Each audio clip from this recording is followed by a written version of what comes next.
lo negativo es mejor que lo incierto.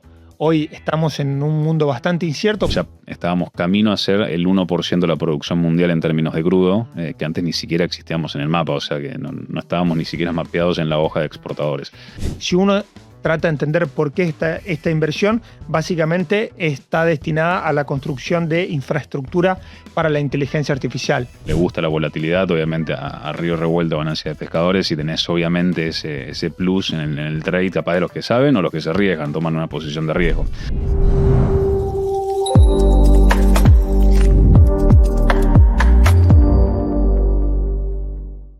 Bienvenidos a un nuevo episodio de Raíces Financieras. Agustín Arca, mi nombre. Me acompaña, como siempre, Lautaro García Borges. Bienvenido, Lauti, ¿cómo estás? Muy buenas tardes, Agustín. Muchas gracias a todos por escucharnos nuevamente. Y acá estamos en otro episodio con, la verdad, que muchos temas para charlar. Tenemos varios y vamos a arrancar tal vez, medio de lleno con lo que es un resumen de los ejes o por lo menos las verticales más complicadas que estamos atravesando a nivel internacional. La macro sabemos que es compleja, siempre tiene un montón de temas. Pero a modo de resumen, por lo menos para arrancar y empezar a hilar un poco donde estamos parados, creo que primero y principal es el shock energético, el shock de precios energéticos estamos teniendo por medio, donde, la perspectiva no es buena para 2026 mientras se mantenga, por supuesto, el conflicto, y todas las consultoras, Fondo Monetario, Banco Mundial inclusive, están ajustando lo que son las proyecciones para 2027 de acuerdo a cómo se resuelve este conflicto. Por otro lado tenemos lo que son las políticas comerciales de los países a nivel internacional. Estados Unidos en el centro, con Donald Trump a la cabeza, con este revés que tuvo por parte de la Corte Suprema, pero con la nueva imposición de aranceles a nivel internacional que le agrega un condimento a los precios internacionales y a este shock financiero que tenemos por el lado de los precios energéticos. Además de eso, el dilema de la política monetaria, que esto lo venimos charlando en los últimos capítulos como tercer eje, es qué hacen los bancos centrales.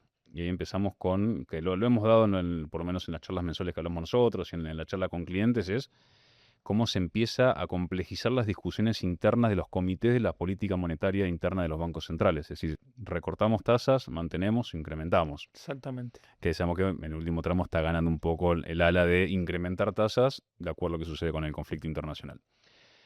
Como cuarto eje tendríamos lo que es el riesgo de esta inflación, capaz un poquito más acoplado a lo que es Europa, donde está el panorama un poco más complejo, la cercanía con la guerra y la dependencia de la parte energética. Sujeto también a lo que termine sucediendo con la guerra. Exactamente, que si te aflojan los precios, tenés la suerte de que no tendrías recesión económica, pero sí incrementos de precios de por medio, que tiene ese famoso pass-through que tendríamos con los energéticos. Y se nos agrega un quinto eje que sería el riesgo climático. Conocemos un poquito más del lado agropecuario. Riesgo niño, se está incrementando en los últimos meses la estadística de que va a ser un niño fuerte, seguramente, con beneficios y contras en términos productivos, y ahí nos deriva en términos de precios agropecuarios, cómo nos puede impactar a nivel internacional con lo que hemos charlado últimamente también, precios estancados a nivel internacional con dificultad de romperlo los máximos, pero por lo que es la producción internacional, que aparece el primer riesgo, que es el riesgo climático a través del Niño. Y por último, lo que es la resiliencia corporativa que le pusimos, que acá tenemos los índices y las acciones y las empresas, a un poco contramano tal vez de lo que es este caos internacional y que tiene que ver mucho con las inversiones que se están haciendo, ¿no? Tal cual, Agustín. Creo que la introducción es bastante completa. Ahora podemos ir metiéndonos en algunos de esos puntos y charlando un poco más en profundidad.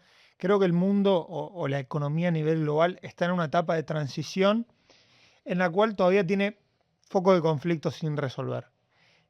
Tener una postura certera respecto a cuál va a ser el accionar de los distintos bancos centrales hasta que no esté 100% resuelto el asunto en la guerra en Medio Oriente y hasta que no haya una reapertura definitiva del Estrecho de Hormuz, es difícil de imaginar. Los datos económicos tampoco son lo suficientemente contundentes para orientarnos en alguna dirección. ¿Qué la dificultad tienen los bancos centrales? Si hoy no saben qué hacer, están con esos datos.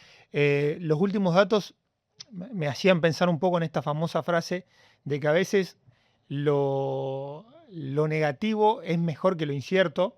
Hoy estamos en un mundo bastante incierto porque hoy, para ir ya de lleno a los datos y empezar a hacer el reconto más profundo de los distintos temas, hoy tuvimos datos de inflación en Estados Unidos. La inflación interanual vino en un 3,4%, en línea con lo esperado y muy similares a los números pasados. Es decir, en el mes de julio, cuando tuvimos un incremento de los precios del petróleo, no se vio una dinámica al alza en los precios, o por lo menos al alza en sentido preocupante. La inflación núcleo, que excluye los costos energéticos, se mantuvo estable. Entonces, la realidad es que los bancos centrales están tomando un poco decisiones a ciegas, y las opiniones se están fragmentando, tal cual lo decís vos. En la última reunión de la Reserva Federal, por primera vez tuvimos a 3 miembros del Consejo de miembros de la Reserva Federal votando en contra de la decisión de la mayoría. Esto no se veía hace muchos años Sí, mucha y, dicotomía. y marcan la complejidad del escenario actual, marcan la volatilidad que hay en ese sentido, en las tasas de interés, Ujú. en que tengamos tasas al alza, se genera una presión cambiaria a favor del dólar. Bueno, Bueno, hay. ahí tomo en lo que fue la última, JP Morgan comenta lo que fue la última conferencia de prensa, que de preocupante, esa es la traducción, por lo menos por los cables de Bloomberg, la no definición tal vez, porque bueno, recordemos que Warsh en este caso no está transparentando mucho su decisión o su intención de decisión, y se sabe a través de lo que vos decías, a través de los miembros de la Fed que opinan para un lado o para otro, que tal vez cada vez tenemos menos información. Pero me vengo por cuenta que tiene sentido por el lado del mercado también cómo invertir, qué haces con tu plata. Exactamente, para poner un poco de contexto, ahí como bien mencionaste, durante la última presidencia de la Reserva Federal, el presidente anterior, Jerome Powell, era un funcionario que le daba mucha información al mercado. Constantemente los distintos miembros del comité daban entrevistas, daban su opinión respecto al futuro de las tasas. Teníamos, creo que si no me equivoco, 10 reuniones Exacto, de anuales. Reserva Federal al año. Se hacía una proyección en la cual cada miembro decía dónde imaginaba la tasa de interés en el futuro. Bueno, desde que llegó Kevin Warsh tiene una postura contraria a eso, donde él piensa que hay que hablar lo menos posible y que el mercado irá ajustando, Tomando su decisión. exactamente, irá ajustando las tasas de interés y que eso eventualmente repercutirá en la política monetaria. Lo que quiere evitar Warsh es que ellos queden atados de manos a una proyección y después Ujú. no tengan margen para hacer política monetaria. De todas maneras, ¿cuál es la consecuencia de esto en el neto? Un poco más de volatilidad, como lo que estamos viendo, y bueno, Sabemos que al más mercado le, incertidumbre. le gusta la volatilidad, obviamente a río revuelto ganancia de pescadores, y tenés obviamente ese plus en el trade, capaz de los que saben o los que se arriesgan, toman una posición de riesgo. Pero bueno, a la dinámica internacional no le suma obviamente no saber para dónde van las tasas, que tiene que ver mucho después con impacto en créditos, mucho que se mira el mercado inmobiliario entre Estados Unidos, lo mismo sucede en China, en Japón, y bueno, impacta muchísimo en la economía real esa volatilidad de por medio. Exactamente. Que si hoy hacemos un raconto rápido, es las tasas de inflación corriendo entre el 2, el 3%, 4% a nivel internacional, y las tasas de interés corriendo un poquito más abajo, es decir, todavía tratando de ganarle en el medio a lo que son las rentas reales. Sí, sí, depende un poco de lo que Depende de cada país, por depende de supuesto. cada país. En Estados Unidos, si uno toma el último dato de inflación interanual y mira la tasa de depósitos federales, estaríamos hablando de una tasa real levemente Un positiva. par de horas logró superarlo. Sí, sí, sí, pero bueno, depende del país en todo caso. Exactamente. Ahora, y si vamos por el lado, capaz el último punto es el más importante, el último eje que mencionaba, la parte de la resiliencia corporativa. Tenemos, bueno, un montón de información de los balances. Acá creo que tal vez los dos ejes más importantes para el nivel corporativo, a nivel de acciones, a nivel internacional, es hablar de guerra, obviamente este shock energético que tenemos, y obviamente si se podrá o no consolidar las ganancias del CAPEX que se está metiendo. El CAPEX me refiero a la inversión en tecnología, en inteligencia artificial dentro del mundo. Exactamente, Agustín. Resulta muy interesante para ver, porque nosotros venimos hablando de que la guerra en Medio Oriente no se resuelve, de que la inflación todavía no baja, de que los bancos centrales no saben qué hacer con la política monetaria, o si saben qué hacer, está sujeto a datos que están viniendo muy volátiles. Y sin embargo, si uno mira los índices de acciones, están en máximos históricos. El Standard Poor's, el índice de referencia a la bolsa de los Estados Unidos, tocó máximo la semana pasada. ¿Y a qué se debe esto? Principalmente a que las compañías norteamericanas siguen ganando dinero, y así lo mostró la última temporada de balances. Tengo algunos números para comentarte. Vamos. A esta altura del partido, el 90% de las empresas que forman parte del índice Standard Poor's ya presentaron balance, y un 85% de ellas presentó resultados mejores de los esperados. En términos interanuales, de las 500 compañías, las que presentaron resultados en promedio crecieron un 14%. Los sectores más ganadores fueron energía, con una suba del 42% interanual, y también el sector tecnológico, con una suba de casi el 15% interanual. Ahí, respecto a lo que mencionaste con la inversión, lo que viene sucediendo es que muchas compañías tecnológicas vienen presentando en sus distintos balances una guía de inversión, una guía de inversión en infraestructura, lo que se conoce como CAPEX, que viene generando alguna preocupación en el mercado. Ujú. Voy a hacer un poco doble clic ahí para que tengan de referencia el agregado de gasto de CAPEX, como se dice, de Amazon, Microsoft, Google y Meta, aumentó de 215.000 millones de dólares en el año 2024 a un estimado de 845.000 millones de dólares en el año Los 2027. números son bestiales. Casi que se cuadriplicó en 3 años. Es realmente muy impresionante. Si uno trata de entender por qué esta inversión, básicamente está destinada a la construcción de infraestructura para la inteligencia artificial. Básicamente estamos hablando de centros de datos, almacenamiento de cómputo, redes de energía. Bueno, todo Si cada esto, empresa tiene su propio nicho ahí, va invirtiendo en distintas cosas. exactamente, todo esto requiere hundir mucho, pero mucho capital. Y la contracara de más inversión es que el flujo de caja, básicamente la liquidez o la ganancia líquida que le queda a estas empresas, está yendo cada vez más para abajo. También haciendo la comparativa respecto al CAPEX, en el caso del flujo de caja libre, en el año 2024 de estas 4 compañías fue de 232.000 millones de dólares, y ahora para el 2027 se estiman apenas 18.000 millones de dólares. Es decir, más inversión, menos flujo de caja. Esa brecha se tiene que cerrar por algún lado, y lógicamente uno de los caminos es la deuda que están tomando estas compañías para financiar sus inversiones, y eso hace que hoy tengamos un mercado que también es un poco más sensible a esta incertidumbre respecto a las tasas. Y la volatilidad, exactamente. Por eso, cuando escuchamos que la Reserva Federal puede subir las tasas, las acciones bajan. Bueno, esta sensibilidad se aumentó respecto a esa brecha con deuda que hay que cubrir. De todas maneras, dijimos índices máximos porque el mercado viene comprando el mensaje, o viene comprando la lectura de que eventualmente esta inversión se va a trasladar en ganancias. Va a continuar la ganancia que tiene y eh, va a mejorar, obviamente. Exactamente, se va a dar el proceso de monetización de las ganancias, como mencionamos, pero lo que sí quedamos un poco más expuestos a que el día de mañana, si estos ingresos no crecen Ujú. en la forma de lo esperado, que se espera un crecimiento exponencial, ahí sí podremos sufrir algún tipo de turbulencia. Sí, que tiene mucho que ver con la adopción, obviamente, de lo que es la inteligencia artificial en la diaria, que es lo que también, bueno, ahí tomo un datito que salió en la revista The Economist, que, bueno, comenta puntualmente de que está cambiando lo que es la producción de contenido para la mayor cantidad, para la mayor parte de las plataformas que tenemos hoy en vigencia. Hablo de Spotify, de YouTube, de los ebooks. Hay mayor cantidad de contenido, mucho producido por IA, y que ahí empieza también la dicotomía de, che, ¿es bueno o es malo? ¿Es mejor la calidad o es peor? Sí tenemos más cantidad. En términos cuantitativos estamos mejor. En términos de calidad, tal vez no tenemos la mejor producción porque está la IA aprendiendo y produciendo en ese sentido. Se está adoptando. El tema es también si después se paga esa licencia que hoy le da ese revenue, esa ganancia a estas empresas que tienen esa necesidad de inversión, que va a terminar en algún momento. Obviamente no va a ser eterna la inversión, pero la infraestructura se tiene que montar.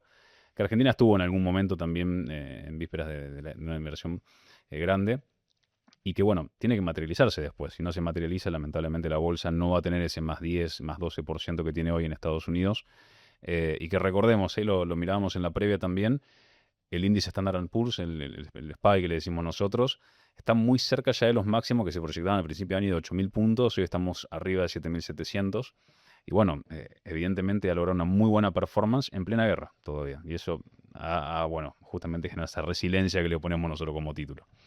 En el medio, bueno, tenemos una intervención atípica por parte del yen para cerrar, como sucedió en Argentina, que, bueno, algún economista acá en Argentina le dijo el tío Besset, en su momento interviniendo Argentina y defendiendo el peso, que después terminaron retirando los dólares.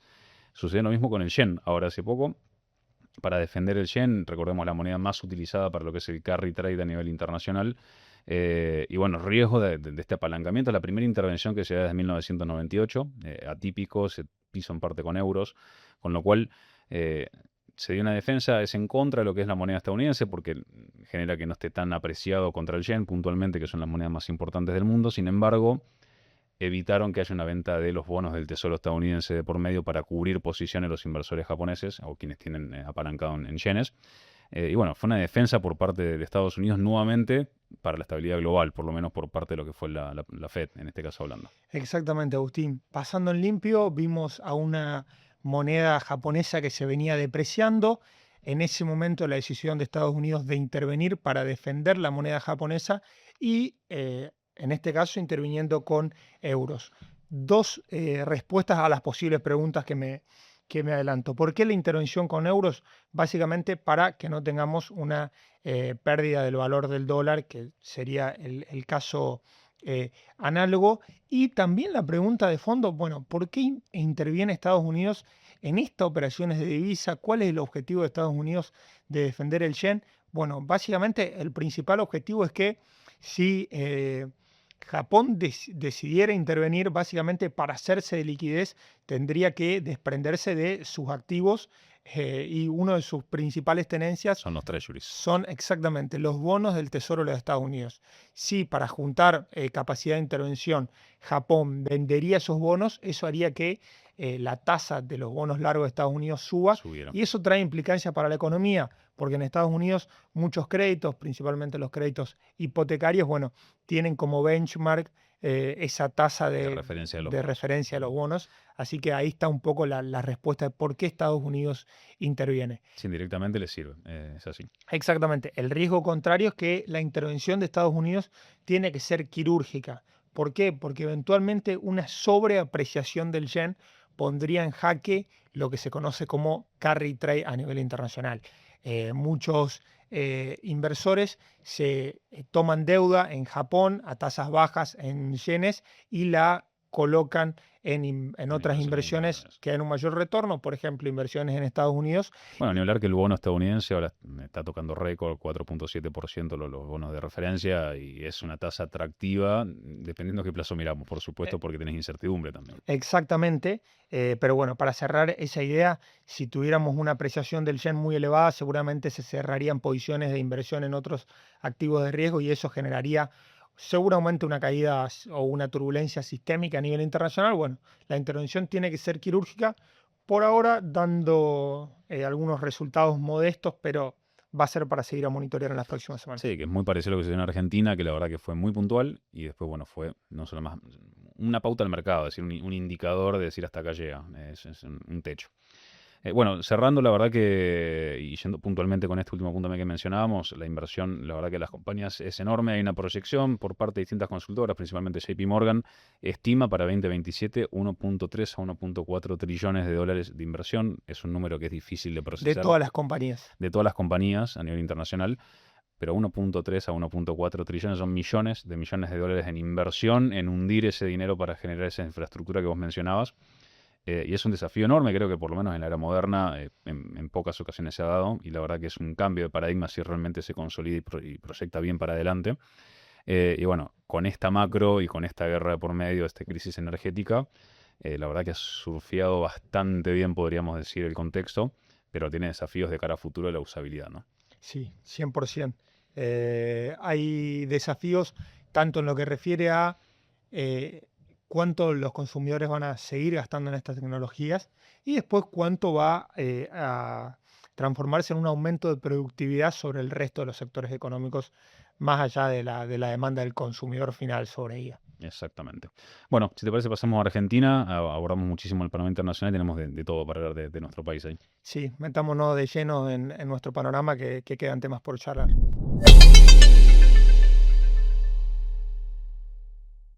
Bueno, pasando a lo que es Argentina, la verdad que tenemos varios datos para hablar. Uno tal vez es un destacado, que es que tocamos un un buen dato, un récord de reservas a nivel argentino, por lo menos de reservas internacionales del Banco Central de Argentina. Exactamente, Agustín. La semana pasada las reservas internacionales brutas tocaron los 50.000 millones de dólares y las reservas netas a valor de mercado superaron los 11.000 millones de dólares. Para poner en perspectiva, se trata en ambos casos de máximos de los últimos 6 años.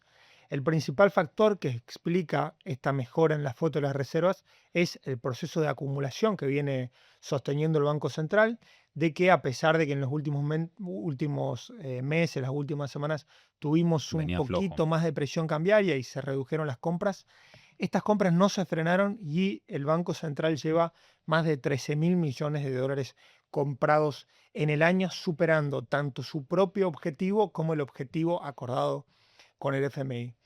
Res- Bueno, re- ahí puntualmente Dale. tenemos la visita del Fondo Monetario, ya quedó un poquito vieja, sin embargo, a ver, nos ha dejado un colateral que decía, bueno, ¿qué pasó con la visita del fondo? ¿Qué nos pidió Georgieva en este caso? Sí, la verdad que si bien pasó hace un par de semanas, como bien dijiste, creo que dejó algunas cosas interesantes, algunos titulares que vale la pena repasar. El principal fue la declaración de que Argentina no necesita un financiamiento adicional del fondo en el corto o mediano plazo. Básicamente esto va atado de la mano al reciente anuncio del programa financiero Por que dio parte el del gobierno gobierno. para llegar a las elecciones sin necesidad de buscar más financiamiento que el que ya tienen pactado.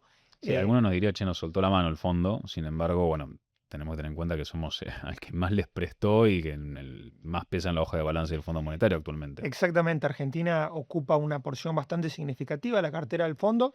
Creo que la visita de Georgieva es un mensaje, bueno, de nosotros acompañamos a Argentina cuando haga falta, eventualmente Argentina tendrá que generar las condiciones para repagar su deuda de manera autónoma. También dejó algunas cosas interesantes, destacó en la columna vertebral del programa el eje fiscal y destacó algunos logros macroeconómicos bastante significativos como la baja de la inflación, pero dejó algunas cosas, algún llamado de atención para los propios miembros del equipo económico, como por ejemplo la necesidad de que el crecimiento de Argentina se traslade a una mayor tracción a través del fortalecimiento del consumo y a través del crecimiento del empleo, dos variables que, bueno, Sabemos que vienen, en el último tramo vienen bastante caídas y lo sí, charlamos eso. vienen generando una discusión, tal Ujú. cual lo decís, y bueno, un poco la titular del fondo, que dio una conferencia antes de viajar a conocer Vaca Muerta, habló de la necesidad de fomentar políticas pro empleo.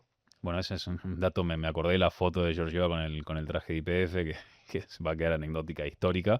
Y lo que vos mencionabas en la parte de transables y los productos que mejor y peor estamos, esto tomando la parte del EMAE, por lo menos la actividad económica argentina, hay algunas dicotomías. Normalmente el sector de transables es el que mejor está, el que exportamos. El sector de no transables es el que peor está, el que se está acomodando obviamente al nuevo régimen económico.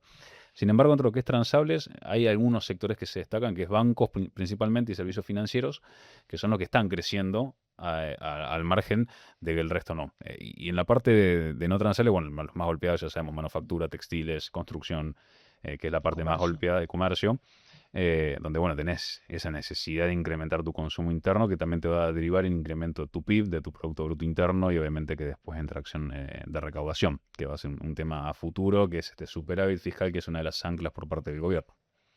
Tal cual. Y respecto a ese sector, justamente eh, cuando el FMI o cuando las agencias calificadoras que recientemente mejoraron la nota argentina hablan de la fortaleza del balance externo, que Argentina lo ha fortalecido en un último momento, Ujú. no solo hablan de la acumulación de reservas, sino también que hablan de la generación de divisas en otros sectores económicos más allá del agro, y ahí entra el sector energético. Te traje algunos datos de balanza comercial y de balanza energética que salieron en las últimas semanas y que son bastante interesantes para hablar por qué Argentina está un poco mejor en el apartado de la oferta de divisas. En el primer semestre del año, Argentina tuvo un superávit comercial récord de unos 13.900 millones de dólares. Para poner en perspectiva, esto supera los casi 3.000 millones de dólares de superávit generados en el primer semestre del año pasado y los casi 10.800 millones de dólares de superávit generados en el primer semestre de 2024. Muy parecido a lo que es la acumulación de reservas, ahora que decís los números, están bastante a la mano. Exactamente. Y buena parte de ese superávit se explica con lo que pasó en el superávit energético. Si bien sabemos que la oferta del agro en el primer semestre está, eh, el sector energético aparece como un nuevo actor. Ujú. Para poner en perspectiva, durante estos 6 primeros meses, la balanza energética generó un superávit de 6.800 millones de dólares contra los 3.700 millones de dólares que había generado el año pasado. Estamos hablando de 3.000 millones de dólares más en un lapso de 6 meses de ventana. Y algo para comentar es que en el medio hubo una guerra que mejoró los precios, pero los precios mejoraron solo un 11%. Lo que más aumentó fueron las cantidades exportadas, producto del desarrollo de vaca muerta, que crecieron casi un 25%. Bueno, hubo una nota que, si no le erro, salió de que ya estábamos camino a ser el 1% de la producción mundial en términos de crudo, que antes ni siquiera existíamos en el mapa, o sea que no estábamos ni siquiera mapeados en la hoja de exportadores. Con lo cual está cambiando obviamente para Argentina, esto lo vemos en los números. Exactamente, la transformación está dándose a pasos muy acelerados y esta semana tuvimos la presentación del balance de una de las empresas más importantes del sector. Estamos hablando de YPF, que presentó números récord que un poco evidencian en qué está ese, ese sector bueno, que venimos charlando. Para hacerte un raconto rápido, los ingresos en el primer trimestre, perdón, en el segundo trimestre del año para la compañía fueron de 6.574 millones de dólares, un 42% más que el año pasado, y la ganancia neta trepó a 1.205 millones de dólares contra los 58 millones de dólares que había generado en el primer trimestre del año. En cuanto a la producción de crudo, se mantuvo el total de producción prácticamente sin cambios, pero la producción de barril no convencional, que es el que se desarrolla En vaca muerta. en vaca muerta, creció un 47% en términos interanuales. El precio de extracción del barril bajó un 31% hasta los 8,4 dólares por barril, lo que quiere decir que cada vez producen más y cada vez producen más barato. Respecto a eso, con esta generación récord, YPF, la empresa que tiene participación estatal, redujo su deuda a un 1,1 veces su EBITDA. Esto es el nivel de apalancamiento más bajo en casi 11 años para la compañía. Muy impresionante. Por más que vemos emisiones por parte de YPF en el mercado local, bueno, hubo rescates también. En el medio vemos que es una empresa muy solvente y que de golpe capaz no le sirve la tasa, que me Sí, imagino que tendrá. y además, si vos mantenés tu stock de deuda en términos nominales o creciendo un poco, pero tu ganancia aumenta mucho más, o tu activo aumenta mucho más, tu deuda sobre tu activo es cada vez más chica, Es más ¿no? chico. Respecto al EBITDA proyectado para el 2026, se aumentó de 6.000 a 8.000 millones de dólares. Y bueno, habla un poco de esta realidad de la compañía que te venía contando. Bueno, y para cerrar, más allá, bueno, la balanza, la verdad que creo que de aquí a fin de año vamos a tener novedades y por suerte positiva. Vamos a ver cómo encaramos el primer tramo también del año eleccionario para el año que viene, que ya seguramente a fin de año algo más de ruido. Tuvimos otro punto que fue la reforma de la Carta Orgánica del Banco Central, que se anunció por cadena nacional por parte del presidente, y que luego conocimos el texto, finalmente, de qué se va a hacer o a intentar a través del Congreso. Sí, yo creo que uno de los puntos más destacados del mes, si uno quiere mirar un poquito más a largo plazo, ¿no? Salir Ujú. de estas diarias de las noticias y de las últimas movimientos, las variables económicas, y pensar un poco más en el largo plazo en los desafíos que tiene Argentina. Tal cual lo decís, la semana pasada entró el proyecto a la Cámara de Diputados y va a ser tratado, pero bueno, el texto nos marca hacia dónde quiere modificar la Carta Orgánica del Banco Central el presidente. Y si te parece, repasamos punto Los por puntos más punto. importantes, sí. Dale. El primero es cambiar el objetivo fundamental de la Carta Orgánica. Básicamente, la Carta actual tiene varios objetivos que tiene el Banco Central a la hora de hacer política monetaria. Ahora se plantea pasar a un objetivo único que sea el de preservar el valor de la moneda y tachar de los objetivos otros como pueden ser el desarrollo o la equidad, ¿no? Exactamente. Además, se prohíbe el financiamiento expreso del Banco Central al sector público, tanto al Tesoro Nacional como a las provincias, y se prohíbe que Banco Central participe de las emisiones primarias de deuda del Tesoro para justamente no financiar el déficit. Bueno, y ahí entra, que esto lo sacó la consultora 1816, que sí permite, no la primaria, pero sí permite la intervención del mercado secundario por parte del central en lo que es instrumento del Tesoro. Claro, ese es uno de los puntos más debatidos respecto a la norma porque generaría una especie de ventana en la cual puede haber un financiamiento Indirecto, indirecto. Claro, porque exactamente. el Banco Central compra bonos y los agentes del mercado que recibieron esa liquidez pueden volver a participar de una nueva licitación del Exactamente. Tesoro y girar Y dar la liquidez nuevamente al Tesoro. exactamente. Más allá de ese punto, que bueno, que será discutido en el recinto, creo que ata bastante de manos la asistencia. Hablando de atar de manos, justamente la reforma también da un anclaje institucional al presidente y a los directorios. Primero que el mecanismo de designación de los miembros del Banco Central va a permanecer igual, pero en este caso para la remoción se van a necesitar 2/3 de ambas cámaras para poder destituir a un miembro, lo que hace es darle más autonomía a las autoridades y que éstas no queden tan supeditadas a los objetivos políticos. Bueno, muy, muy importante dado lo que es la bicameral, en este caso lo que es el Congreso a nivel Argentina, muy difícil de cara vemos que son prácticamente tercios en lo que son partidos políticos, más allá de una minoría, con lo cual esto bloquearía bastante cualquier remoción en el Banco Central y por lo que veo también apunta más a un estilo Fed de Estados Unidos, donde el objetivo es único también, en este caso, bueno, la necesidad, perdón, el objetivo es dual en Estados Unidos, en el Banco Central Europeo es único. Pero bueno, sí, también la no intervención y no remoción por parte de la parte política al presidente también, bueno, es una estabilidad que también se asemeja un poco más a Perú, tal vez en lo que es sus líos políticos y su estabilidad económica como contraste en lo que es el país. Bueno, nos quedamos sin tiempo, como siempre, la verdad que tenemos un montón de temas para Muchos tratar, temas. demasiados temas y bueno, Argentina siempre da que hablar, es increíble. Así que bueno, les invitamos a continuar informándose con nosotros, como siempre, en los episodios de Raíces Financieras. Un gusto, Lautaro, haber estado con vos de nuevo. Y bueno, nos estamos viendo en el próximo episodio. Muchas gracias, Agustín, y muchas gracias a todos los oyentes.